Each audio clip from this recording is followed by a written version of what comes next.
Okay so बच्चों, आज का हमारा टॉपिक है electric potential energy of an electric dipole in an external electric field. और ये आज का लेक्चर नंबर 16 है +2 क्लास फिजिक्स का। सबसे पहले बच्चों मैं आपको बताना चाहूँगा कि पोटेंशियल एनर्जी क्या होती है। This is very important concept. What do you mean by potential energy? So, in case of physics +1 class में भी हमने पढ़ा है कि when we do work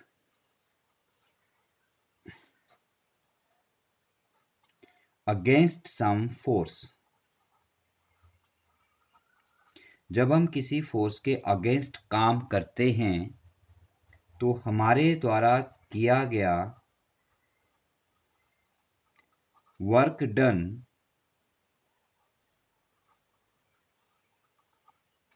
system की पोटेंशियल एनर्जी बन जाती है, जिसे कि बाद में यूज किया जा सकता है। ठीक है, फिर से समझिए।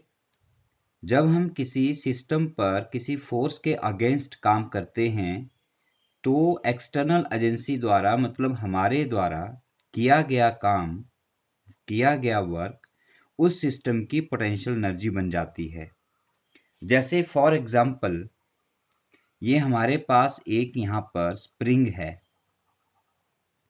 ठीक है, ये अपनी नॉर्मल पोजीशन में लाई कर रहा है। आप इसके ऊपर फोर्स लगाते हैं और इसे पुल करते हैं और पुल करके यहां तक ले जाते हैं, तो आप इस स्प्रिंग की फोर्स के अगेंस्ट काम कर रहे हैं। स्प्रिंग कोशिश करता है अपनी ओरिजिनल पोजीशन पर आने की, इसकी रिस्टोरिंग फोर्स की वजह से।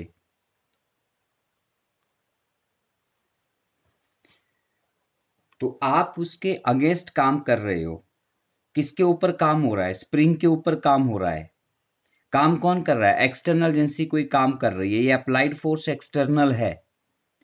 ये मैं भी लगा सकता हूं, आप भी लगा सकते हैं, कोई और भी लगा सकता है। मतलब आपने सिस्टम की जो अपनी रिस्टोरिंग फोर्स है यहाँ पर स्प्रिंग की, स्प्रिंग तो कोशिश करेगा वापिस अपनी पोजीशन पर आने की, आपने उसके अगेंस्ट फोर्स लगाई है।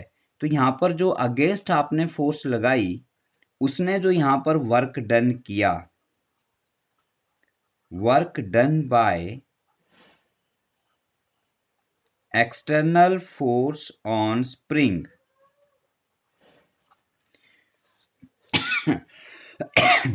दैट बिकम्स द,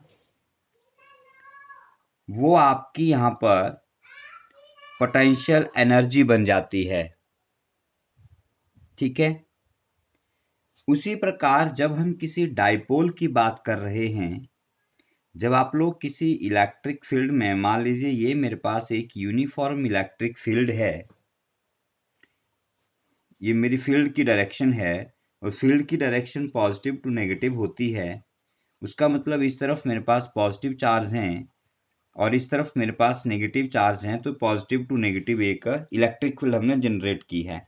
कैसे जनरेट की, that is not a part of this question, लेकिन हमने यहाँ पर इलेक्ट्रिक फील्ड जनरेट की है। अब इसमें हम लोगों ने एक डाइपोल रख दिया। लेट अस से ये आपका पॉजिटिव चार्ज है डाइपोल का और ये आपका नेगेटिव चार्ज है।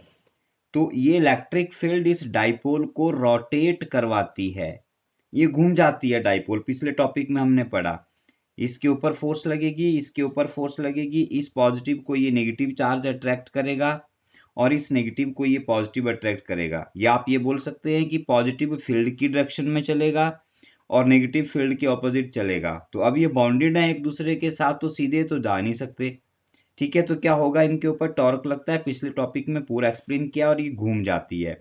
मतलब इसकी टेंडेंसी होती है इस डायरेक्शन में घूमने की। आ रही बात समझ में?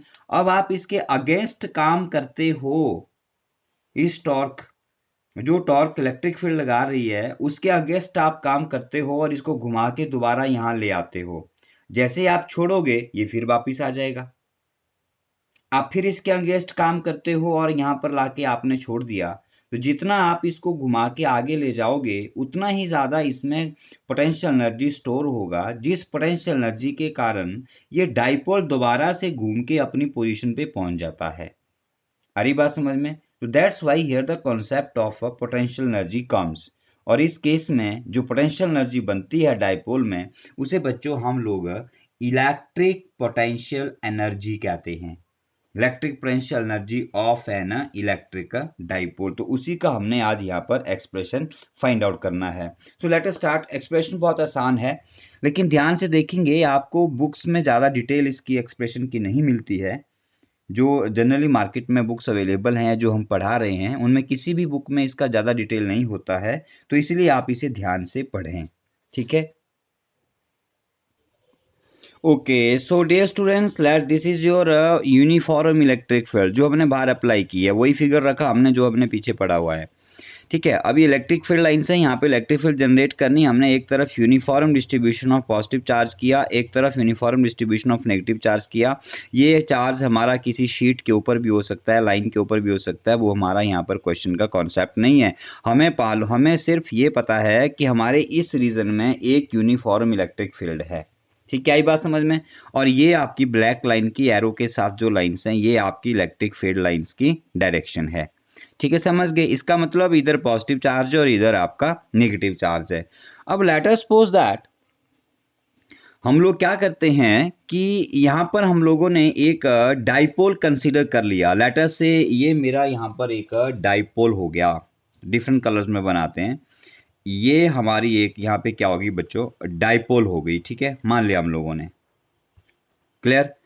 और ये डाइपोल का पॉजिटिव चार्ज हो गया और ये आपके डाइपोल का नेगेटिव चार्ज हो गया। तो ये आपकी डाइपोल की डायरेक्शन हो गई, जिसे आप पी वेक्टर बोल सकते हो। This is your P vector. ठीक है, आ रही बात समझ में? ये आपकी डाइपोल की डायरेक्शन है, नेगेटिव टू पॉजिटिव। अब हम मान लेते हैं कि जब आपने स्टडी शुरू किया या किसी ना किसी पोजीशन पर आके तो हम इसकी ऑब्जर्वेशन शुरू करेंगे, तो उस टाइम ये जो आपकी इलेक्ट्रिक फील्ड है और ये जो डाइपोल मोमेंट P है, इनके बीच का जो एंगल है उसे हम लोग θ1 मान लेते हैं। लेट अस से ये इसका इनिशियल एंगल है θ1। ठीक है, अब आप क्या करते हो, अब जब किसी डाइपोल को इलेक्ट्रिक फील्ड में रखा जाता है तो उसके ऊपर टॉर्क लगता है। पिछले टॉपिक में आपने इसे पढ़ा है और बहुत अच्छे से स्टडी किया है, मैं यही मान के चलता हूं। तो किसी भी डाइपोल को जब इलेक्ट्रिक फील्ड में रखा जाता है तो उसके ऊपर जो डाइपोल लगता है उसका वेक्टर फॉर्म में एक्सप्रेशन होता है P vector is equal tau vector is equal to P vector cross E vector. Is it right? और जब आप इसके मैग्नीट्यूड की बात करते हो तो ये आ जाता है P E sine theta, where theta is angle between P vector and E vector. So theta is angle between P vector and E vector. ये एक जनरल केस है जब एंगल दोनों के बीच में थीटा है। ठीक है, बात समझ आ गई? ओके। अब यहां पर एक बहुत इंपॉर्टेंट बात आती है कि इस टो की डायरेक्शन क्या है। देखिए, टो वेक्टर का डायरेक्शन क्या होगा? अगर हम इसकी डायरेक्शन की बात करें तो राइट हैंड रूल से इसका डायरेक्शन मिलेगा। हम इसी फिगर को लेके चलते हैं। ठीक है, तो इस फिगर को लेके चलें। आप ध्यान से समझिए, यहाँ पे बुक में ये डिटेल नहीं दिया है और ध्यान से समझिए इस टॉपिक को, बहुत इंपॉर्टेंट टॉपिक है। ये आपका पी वेक्टर है, मैं सेपरेट डायग्राम बना रहा हूं, इस पॉइंट से ले रहा हूं, और ये मेरा इलेक्ट्रिक फील्ड ई वेक्टर है और ये इनके बीच में एक जनरल एंगल थीटा कोई भी आ गया। अभी θ1 की बात नहीं कर रहे हैं हम लोग, थीटा डिस्कस कर रहे हैं। यहाँ पे डायरेक्शन निकाला है टो की।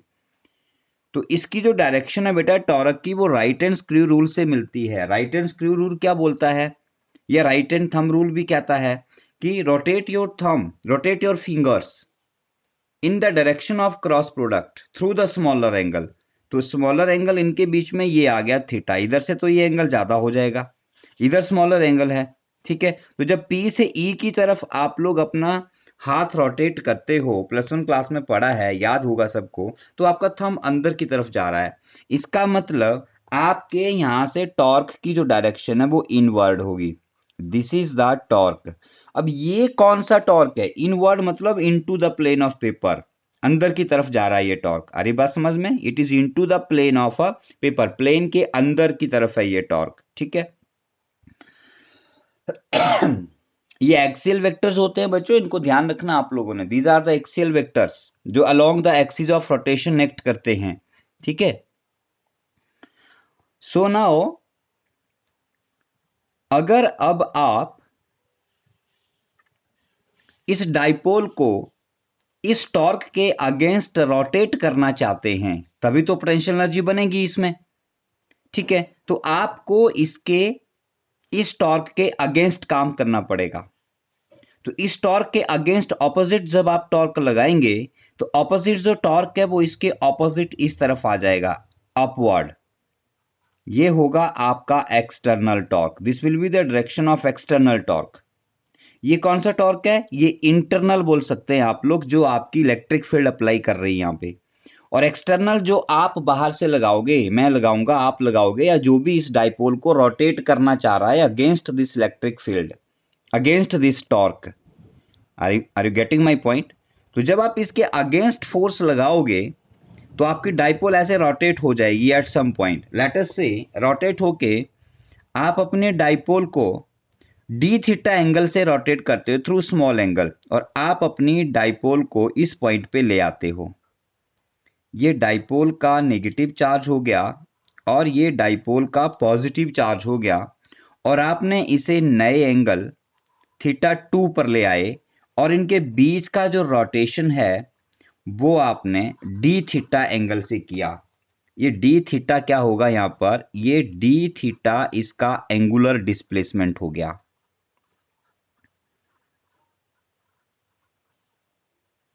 एंगुलर डिस्प्लेसमेंट हो गया डी थीटा, जो कि एक वेक्टर क्वांटिटी होगी। एंगल एक स्केलर क्वांटिटी है, लेकिन जब हम रोटेशन की बात करते हैं, ठीक है, रोटेट हो रहा है पार्टिकल, तो वहां पर वो एंगुलर डिस्प्लेसमेंट बन जाता है, और वो एक वेक्टर क्वांटिटी है, और उसकी एक डायरेक्शन होती है डी थीटा, और उसकी डायरेक्शन भी आपको राइट हैंड रूल से मिलती है। जिस डायरेक्शन में बॉडी रोटेट हो रही है उसकी डायरेक्शन में अपना राइट हैंड की फिंगर्स रोटेट करेंगे जिधर आपका थंब होगा, ठीक है। तो अब मैं यहां पर फिर से देखूं तो ये आपका थीटा था, आप अपनी डाइपोल को घुमा के यहां पर ले आए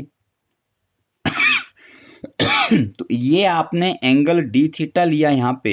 तो जब डी थीटा की डायरेक्शन निकालेंगे आप, so this will come along the external torque। ये एक्सटर्नल टॉर्क के अलोंग होगी। तो यहां पर टो एक्सटर्नल और डी थीटा के बीच में जो एंगल है, angle between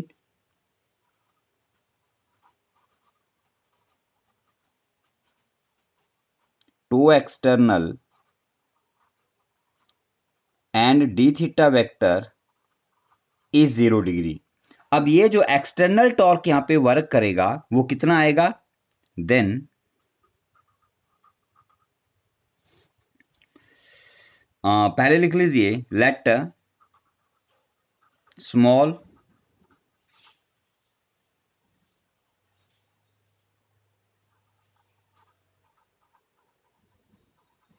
external torque applied to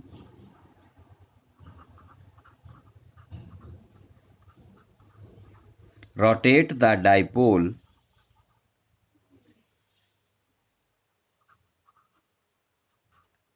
is tau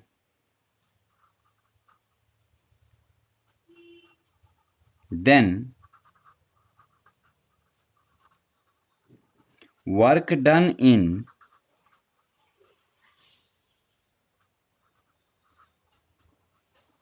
rotating the dipole through small angle d theta is dw is equal to tau vector dot d theta vector। अब ये dw d theta क्यों लिया हम लोगों ने बच्चों? ये इसलिए लिया क्योंकि टॉर्क यहां पर कांस्टेंट नहीं है। आपको कांस्टेंट टॉर्क नहीं अप्लाई करना है। कांस्टेंट क्यों नहीं है टॉर्क? देखिए, टॉर्क का फॉर्मूला जो डाइपोल के ऊपर एक्ट कर रहा है वो है P E sine theta. Torque depend करता है थीटा के ऊपर। पिछले केस में आपने पढ़ा थीटा 0 होता है तो टॉर्क भी 0 होता है, और थीटा 90 डिग्री होता है तो टॉर्क मैक्सिमम होता है। मतलब अगर डाइपोल शुरू में ऐसे पड़ा है तो उसके ऊपर कोई टॉर्क नहीं लग रहा है, और अगर डाइपोल ऐसे पड़ा हुआ है तो उसके ऊपर मैक्सिमम डाइपोल लग रहा है, तो डाइपोल आप मैक्सिमम टॉर्क लग रहा है। तो टॉर्क जो है आपका एक 0 से मैक्सिमम वैल्यू के बीच में वेरी कर रहा है। तो जब वेरिंग फोर्स होती है या वेरिंग टॉर्क होता है तो +1 क्लास में पढ़ा है आप लोगों ने, वर्क डन जो है वो इंटीग्रेशन के मेथड से निकाला जाता है, जिसमें हम लोग स्मॉल वर्क डन कंसिडर करते हैं। ठीक है। अब एक बात और यहां पर इंपॉर्टेंट जो समझनी आप लोगों ने, कि let small external torque, small external torque तो मैंने लिख दिया यहां पे, ठीक है, लेकिन स्मॉल का मीनिंग क्या है? स्मॉल का मीनिंग है बच्चों यहां पर कि आप टॉर्क कितना लगाओगे। एक्सटर्नल टॉर्क जो आप लगा रहे हो यहां पे वो कितना लगाओगे? वो आपको उतना लगाना पड़ेगा जितना कि इलेक्ट्रिक फील्ड उसके ऊपर लगा रही है, उससे थोड़ा सा ज्यादा। जितना इलेक्ट्रिक फील्ड लगा रही है उससे थोड़ा सा, स्लाइटली, वेरी स्मॉल अमाउंट में थोड़ा सा ज्यादा लगाना पड़ेगा। अगर आप बिल्कुल बराबर लगाएंगे, मान लीजिए जिस फोर्स से इधर इसे घुमाया जा रहा है, इलेक्ट्रिक फील्ड इसको इस तरफ घुमा रही है क्लॉकवाइज। ध्यान से समझो, बातें बहुत डीप हैं यहां पर। जितना आपका इलेक्ट्रिक फील्ड डाइपोल को घुमा रहा है, आप उसके ऑपोजिट उतनी बराबर फोर्स लगाओगे तो डाइपोल स्टेबल हो जाएगा, वो घूमेगा नहीं वहां पे। ठीक है। अब आपको उसके घुमाना है तो उससे थोड़ा सा ज्यादा लगाना पड़ेगा, स्लाइटली टेंडिंग टू 0। ठीक है। तो आपका डाइपोल घूमना शुरू हो जाएगा। अगर आप ज्यादा लगाएंगे तो एक्सीलरेशन प्रोड्यूस हो जाएगा फिर उसमें। ठीक है। फिर एक्सेलेरेशन प्रोड्यूस हो जाएगा, फिर हमारा काम सही नहीं हो पाएगा। ठीक है। इसलिए हम क्या करते हैं वहां पे, हम लोग उसमें वेरी स्मॉल एक्सटर्नल टॉर्क लगाते हैं जो कि अप्लाइड, जो कि यहां पर इंटरनल टॉर्क के बराबर होगा। इसका मतलब हम लोग इस टॉर्क की वैल्यू क्या रखेंगे? पी साइन थीटा रखेंगे। क्या रखेंगे? P sine theta. लेकिन उससे पहले हमें ये डॉट प्रोडक्ट ओपन करना पड़ेगा। तो डॉट प्रोडक्ट ओपन करने के लिए टो और डी थीटा में एंगल कितना है आपका? टो और डी थीटा में जो एंगल है वो आपने कितना निकाला है? यहाँ पे 0 डिग्री निकाला है। ठीक है। तो जब आप ये ओपन करते हो तो क्या आता है? देखिए यहाँ पे बहुत आसान है, हमारे पास मिलता है dw is equal to tau into D theta into cos theta, और थीटा हो गया 0 डिग्री। डॉट प्रोडक्ट जब ओपन होता है तो tau into D theta into cos of 0 degree, cos 0 1 होता है, और वर्क डन हो गया tau into D theta. Tau का वैल्यू सब्स्टिट्यूट करेंगे आप लोग, T W is equal to P E sine theta D theta. अब इस डी थीटा और थीटा को कंफ्यूज मत करना, यहाँ पे जो वैल्यू ली हमने वो टॉर्क और डी थीटा में लिया गया है, और यहाँ पर जो रखा थीटा ये पी और ई के बीच का एंगल है, पी वेक्टर और ई वेक्टर के बीच का एंगल। ठीक है। सो ये बन गया P E sine theta D theta. अब हम इसको शुरू करते हैं आगे। अब इसका कंप्लीट वर्क डन निकालेंगे। देयरफॉर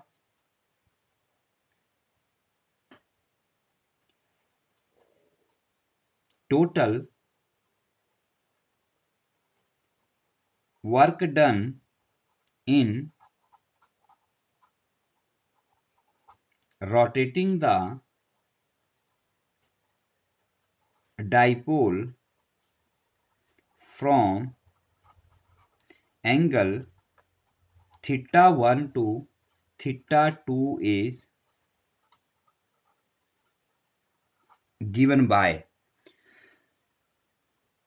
अब ये थीटा 1 और थीटा 2 क्या है? ये हम पिछले पेज पे देखिए, यहाँ पर हम पढ़ चुके हैं इसको। थीटा 1 इनिशियल पोजीशन थी जहां से आपने फोर्स लगाना शुरू किया, ऑब्जर्वेशन शुरू किया अपना, और थीटा 2 वो था जहां तक आप लाए through small angle. Total work done तो बाद में निकालेंगे, हम निकाल रहे हैं सिर्फ थीटा 1 और थीटा 2 के बीच में, which is at difference of very small angular displacement d theta. ठीक है। तो उसके लिए मेथड ऑफ इंटीग्रेशन लगता है, very much aware all of you about that. D W आपका डब्ल्यू बन जाता है 0 टू डब्ल्यू इंटीग्रेट करके, और आपका राइट साइड पे integration P E sine theta D theta, और थीटा की लिमिट्स हो जाएंगी थीटा 1 से थीटा 2।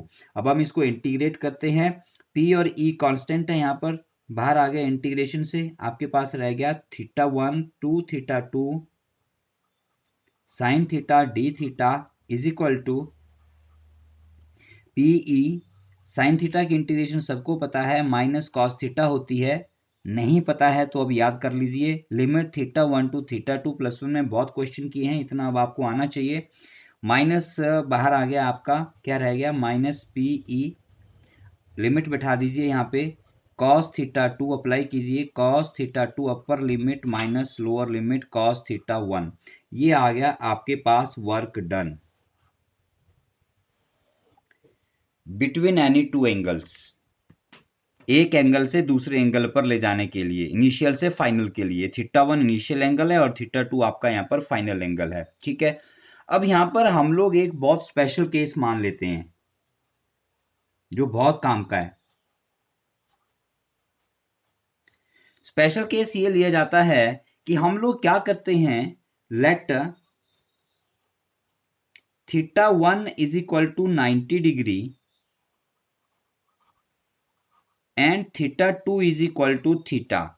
θ1 90 डिग्री का मतलब क्या है, θ1 90 डिग्री वो है जब हम ये मान लेते हैं कि आपकी जो डाइपोल है इनिशियली वो ये है, देखो इस तरह से, ये इलेक्ट्रिक फील्ड है और ये इनिशियली आपकी डाइपोल है अपवर्ड डायरेक्शन में, ये डाइपोल का नेगेटिव चार्ज और ये डाइपोल का पॉजिटिव चार्ज, तो इनके बीच में जो एंगल है 90 डिग्री, किसको लिया 90 डिग्री, θ1 इनिशियल को लिया आपने 90, इनिशियल को 90 लेने का मतलब है, या डाइपोल को शुरू में इस कंडीशन में लाने का मतलब है, या सपोज करने का मतलब है कि इस केस से हमने अपना मेजरमेंट जो है, ऑब्जर्वेशन जो है, काम है वो शुरू किया। कोई ना कोई एक रेफरेंस पॉइंट तो बनाना पड़ता है ना हमको, जहां से आप ऑब्जर्वेशन शुरू करोगे। जैसे आपने कहीं से दौड़ लगाना शुरू किया, रेस लगाना शुरू किया, और आप बोलते हो कि आप 5 मिनट में कितना दौड़ोगे, तो जो आपका इनिशियल पॉइंट है जहां से रेस शुरू की आपने, वो जहां से आप मेजर करना शुरू करोगे वो रेफरेंस पॉइंट हो जाएगा आपका, ठीक है, उसको आप 0 मान लेते हो। तो हम यहां पर ये कर लेते हैं कि हम लोग अपनी वर्टिकल डाइपोल की पोटेंशियल एनर्जी को शुरू में 0 मान लेते हैं। अभी ये आगे आएगा भी कि 90 डिग्री पर पोटेंशियल एनर्जी 0 होती है, और क्यों 0 सपोज की वो भी मैं लास्ट में बताऊंगा आपको कि हमने 90 डिग्री पे ही 0 क्यों सपोज किया अपनी पोटेंशियल एनर्जी को, ठीक है। तो अगर हम इनिशियल एंगल को 90 डिग्री मान लेते हैं और फाइनल एंगल θ2 को कुछ थीटा मान लेते हैं, तो ये एक्सप्रेशन W क्या बन जाता है आपका, ये बन जाता है, देखो, -PE cos θ2 आपने थीटा रख दिया, माइनस cos θ1 आपने 90 डिग्री रख दिया। सबको पता है cos 90 0 होता है, यहाँ पे 0 वैल्यू रखेंगे तो ये खत्म हो जाएगा, सिर्फ cos रह जाएगा, आपके पास W रह जाएगा -PE cos थीटा, ठीक हो गया। अब यहां से एक बहुत इंपॉर्टेंट फॉर्मूला बनने वाला है बच्चों, देखो, P एक वेक्टर क्वांटिटी है, E भी एक वेक्टर क्वांटिटी है, और इन दोनों के बीच का एंगल थीटा है, ठीक है। तो P और E जो है इनका मैग्नीट्यूड हो गया। सो अगर माइनस को आप हटा दें तो ये क्या बन गया, product of magnitude of P and magnitude of E and cos of angle between them, जिसे आप लोग डॉट प्रोडक्ट कहते हो। क्या कहते हो, डॉट प्रोडक्ट। तो आप बोल सकते हो कि वर्क डन W माइनस का साइन एज इट इज रहेगा, P vector dot E vector, ये आपके पास वर्क डन आ गया वेक्टर फॉर्म में, और ये वर्क डन आ गया आपके पास स्केलर फॉर्म में। वर्क डन ये वेक्टर फॉर्म लिखा आपने, लेकिन वर्क डन वैसे स्केलर क्वांटिटी होती है, इस बात का ध्यान रखना आप लोगों ने।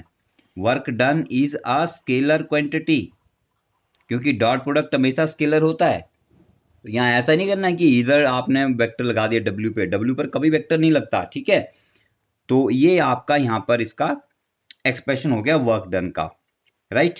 अब हम इसके कुछ स्पेशल केस कर लेते हैं, उसके बाद मैं ये बताऊंगा कि चलो अच्छा पहले ये पढ़ लेते हैं कि हमने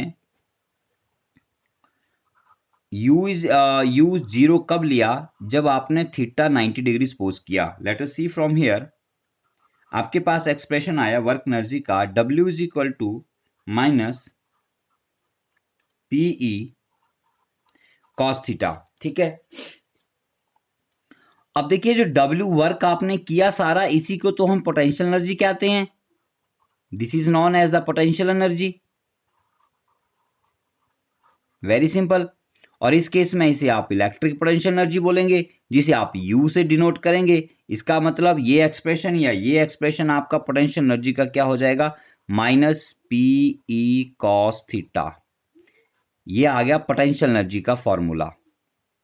ठीक है, ये बताने की जरूरत नहीं है, बहुत बार किया हमने, लेकिन चलो फिर भी मैंने बता दिया आप लोगों को कि U is equal to minus p cos theta, it will be the electric potential energy stored in the electric dipole.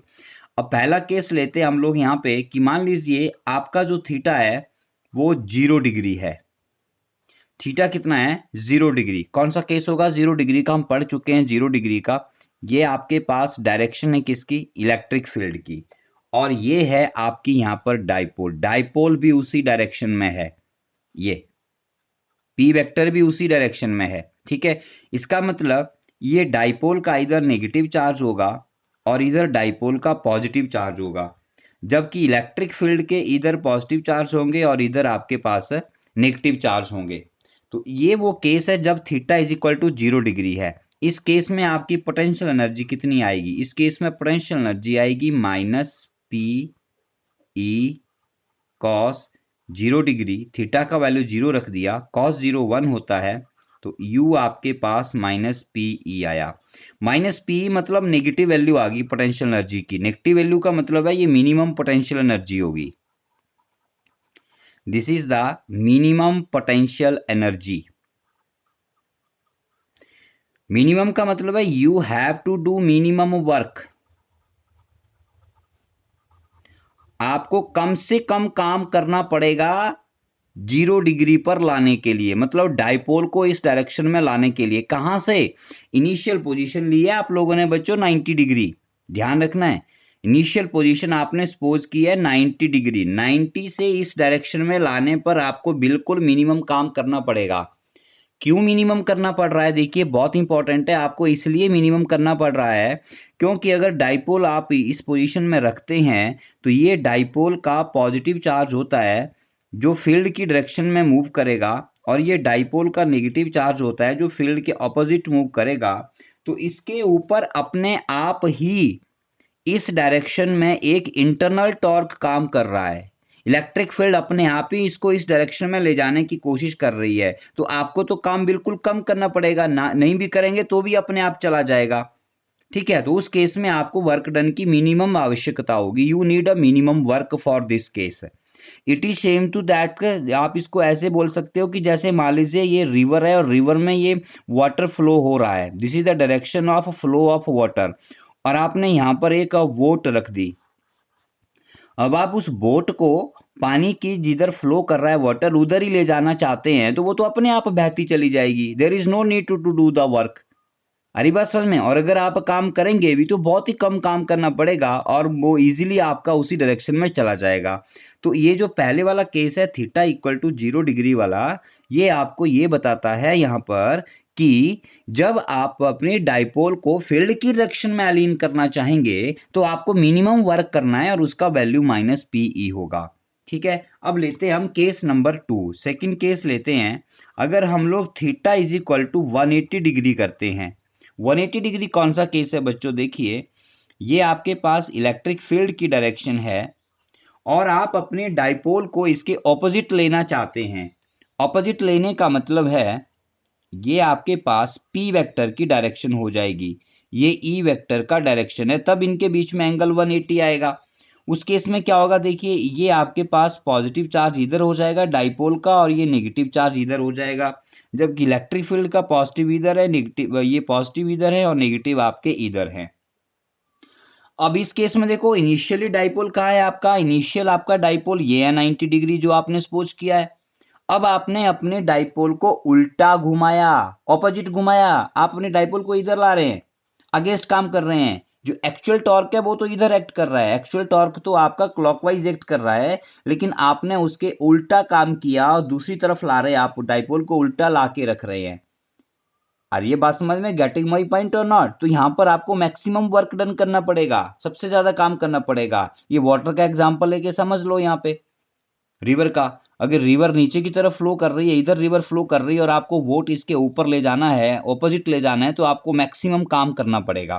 तो same thing is happening here. अब फॉर्मूले से भी निकाल के देख सकते हो आप लोग। देखो पोटेंशियल एनर्जी यू क्या हो जाएगी? Minus p E cos theta होता है, थीटा अब हम लोगों ने 180 रख दिया, कॉस 180 cos 180 माइनस 1 होता है, सबको मालूम है, तो ये minus p e into minus 1 हो गया, और u आपके पास minus into minus plus p e आ गया। तो ये पोटेंशियल एनर्जी इसकी बेटा मैक्सिमम हो गई। मैक्सिमम पोटेंशियल एनर्जी का मतलब है कि आप यहां पर काम मैक्सिमम करोगे और उसमें एनर्जी भी मैक्सिमम स्टोर हो जाएगी। ठीक है, और मैक्सिमम स्टोर होने का मतलब है कि अगर यहां से आप इसको थोड़ा सा भी अनस्टेबल करोगे, अगर डाइपोल आपकी थोड़ी सी भी हिल गई तो वो वापिस घूम के अपनी पोजीशन में आ जाएगी। मैक्सिमम वर्क डन करने के बाद वो फिर यहां पहुंच जाएगी। जितना आपने किया था, रिस्टोर हुआ था, वो सारा उसमें से वापिस वर्क काम करेगा और डाइपोल फिर आपके अलीन हो जाएगी। तो इसके लिए मैक्सिमम वर्क करना पड़ेगा। इसका मतलब उसके पास एनर्जी क्या हुई थी, मैक्सिमम स्टोर हुई थी, वो पॉजिटिव आई है यहाँ पर। आ रही है बात समझ में, गेटिंग माई पॉइंट और नॉट? तो ये बहुत इंपॉर्टेंट कॉन्सेप्ट है यहाँ पे। ठीक है, सेकेंड केस। इसके बाद एक बात और आ जाती है यहाँ पर कि 90 पे हम लोगों ने जीरो क्यों लिया बार बार। बुक्स में नहीं मिलेगा आपको, टॉपिक समझना बहुत जरूरी है। बोर्ड एग्जाम के लिए तो आप सीधा लिख दीजिए, कोई प्रॉब्लम नहीं है, लेकिन कंपटीशन एग्जाम में ये पॉइंट बहुत कंफ्यूजन क्रिएट करता है। सो ये आपकी यहाँ पर इलेक्ट्रिक फील्ड है, this is your electric field. Is it okay?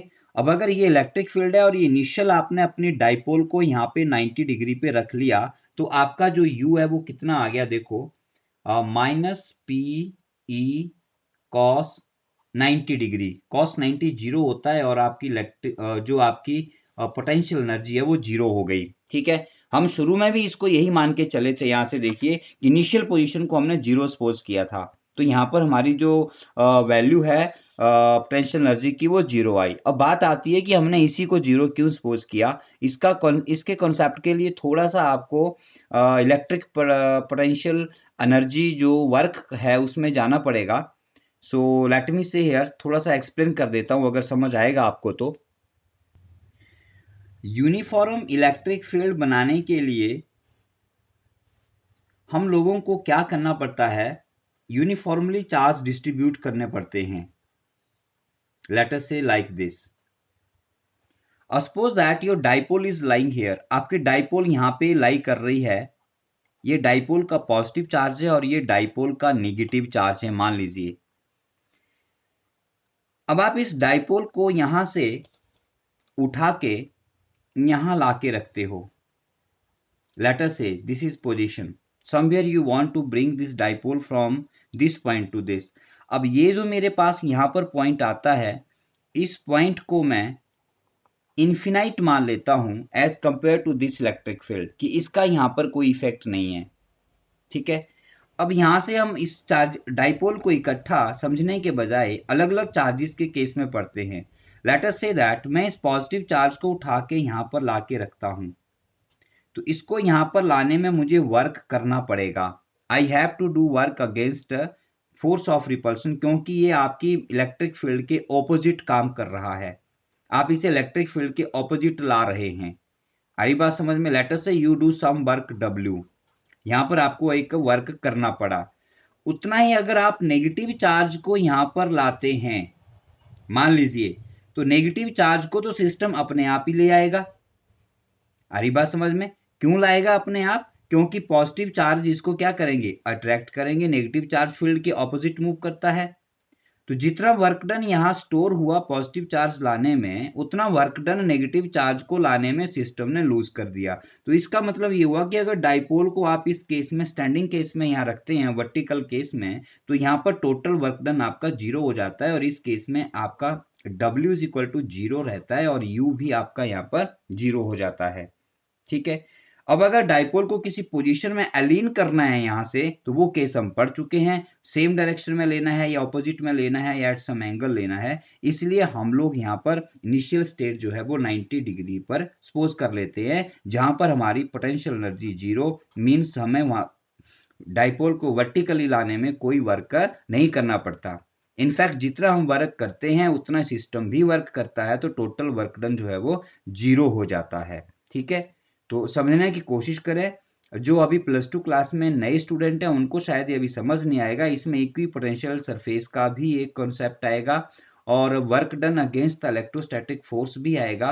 तो जो कंजर्वेटिव फोर्स है, तो वहां पर ये कॉन्सेप्ट आपको और ज्यादा क्लियर हो जाएगा। तो इसके लिए आप लोग आने वाले टॉपिक्स में, अभी जो रिसेंटली हम रेगुलर फॉरम में ये कर रहे हैं, तो जैसे वो लेक्चर आगे आएगा, लेक्चर नंबर जो भी आएगा, तो उसको भी देखने की जरूर कोशिश करें। Okay, thank you, till then, bye bye.